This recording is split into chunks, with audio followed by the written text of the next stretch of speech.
मैं शशि प्रभा प्रधानाचार्य राजकीय वरिष्ठ माध्यमिक विद्यालय डिगाना जिला जींद में कार्यरत हूँ। मैं अपने घर की लड़ाई झगड़े मानसिक तनाव के कारण लगभग 35 वर्ष से परेशान थी।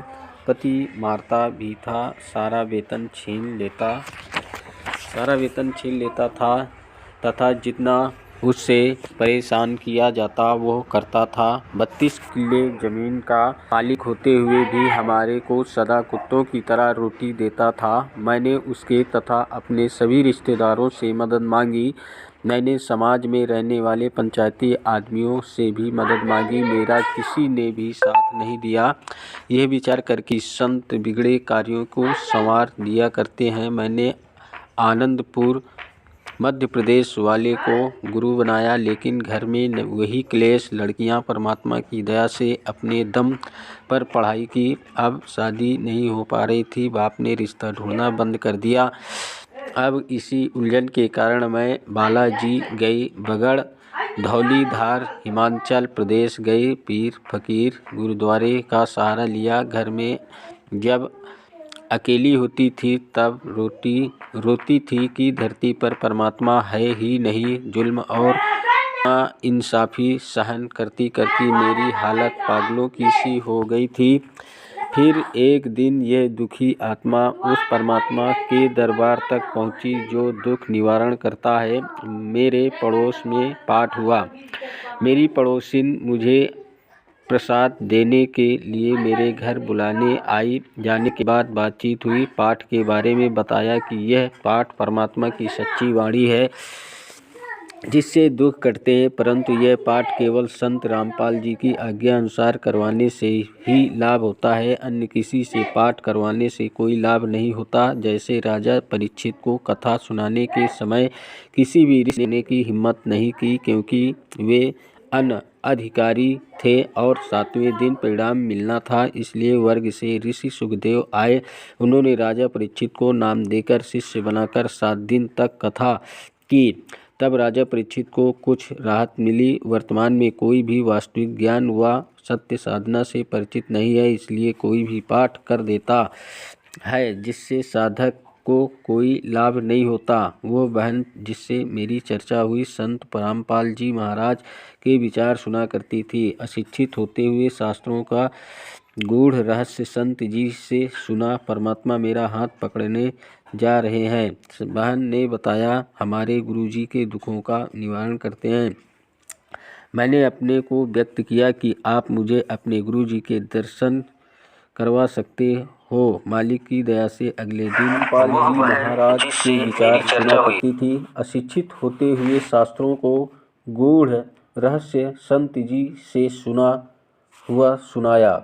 मैं प्रधान आचार्य होते हुए भी हैरान थी। ऐसा लगा परमात्मा मेरा हाथ पकड़ने जा रहे हैं। बहन ने बताया हमारे गुरुजी दुखों का निवारण करते हैं। मैंने अपने को व्यक्त किया कि आप मुझे अपने गुरुजी के दर्शन करवा कर सकते हो।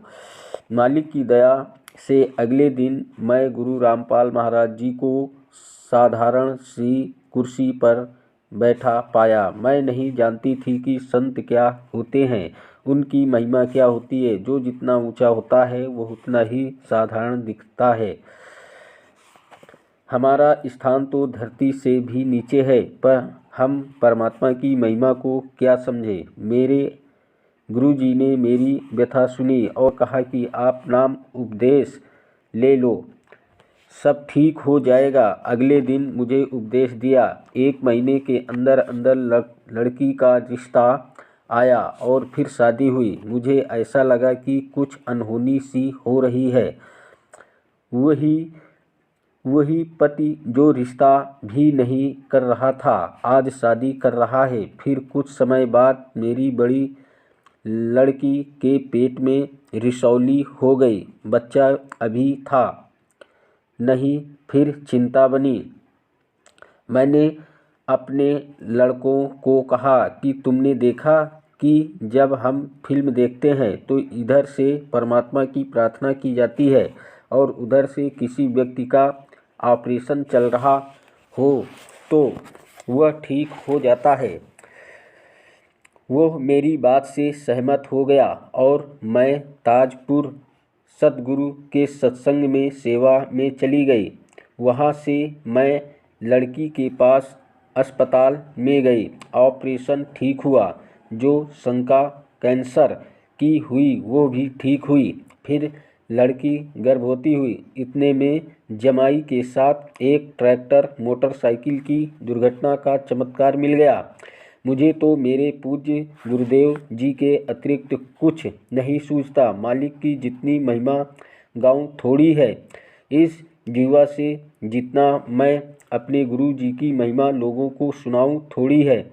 1.5 महीने के अंदर ठीक होकर जमाई घर आ गया। दुनिया क्या समझे कि मेरी प्रार्थना परमात्मा सुनता है। जिस दिन से मैंने ये उपदेश लिया, मैंने उन नकली संतों की फोटो अपने आंगन से डालकर स्वाह कर दी। उस दिन से मेरी यह जीवन की गाड़ी पटरी पर चढ़ी।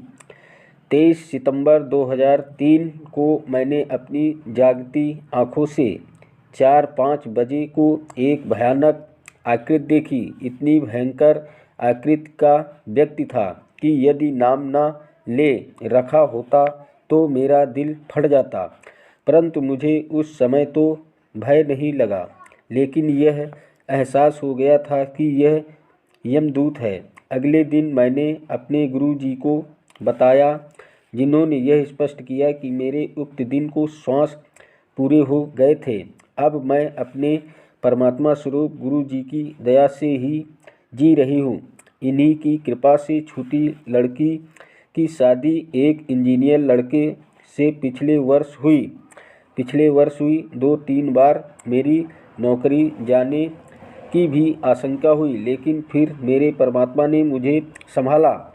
मुझे 2 पदोन्नति दी। संत रामपाल जी महाराज कहते हैं कि राजा भी प्रभु का ही बच्चा होता है। उससे भी प्रभु की शक्ति काम करती है। परमेश्वर ही अपने साधक के लिए राजामय प्रेरणा करके सर्व फेर बदल करा देता है। करता हुआ राजा दिखाई देता है, परंतु कराता परमात्मा ही है। कोई मेरे गुरु रामपाल महाराज जी का आसरा लेकर देखो। लेने वालों की इसी तरह से कांटे निकलेंगे जैसे मेरे निकले हैं। परमात्मा सचमुच बेसहारों को सहारा देते हैं, आत्मा की पुकार सुनते हैं। मेरे साथ इन चंद वर्षों में जो हुआ उसे केवल परमात्मा ही कर सकता है। मेरे गुरु जी की महिमा वर्णन करने के लिए मेरे पास शब्द नहीं। यह स्वयं ही कबीर साहिब के अवतार हैं। जो परमात्मा का दीदार चाहता है वो करौथा आना ना भूले। मुझ छोटे से जीव को आपने कैसे उभारा, आपकी मैं कृतज्ञ हूँ। किन शब्दों में आपकी महिमा गाऊं। इन्हीं शब्दों को पाठक अपने हृदय में उतार लो और लाभ उठाओ। संत साहेब। तो दोस्तों, यह वीडियो सुनकर आपको कैसा लगा? दोस्तों, चैनल सब्सक्राइब ना हुआ हो तो चैनल सब्सक्राइब कर लीजिएगा। दोस्तों, बेल आइकन दबा दीजिएगा ताकि आपके मोबाइल पे नोटिफिकेशन हमेशा मिलती रहे।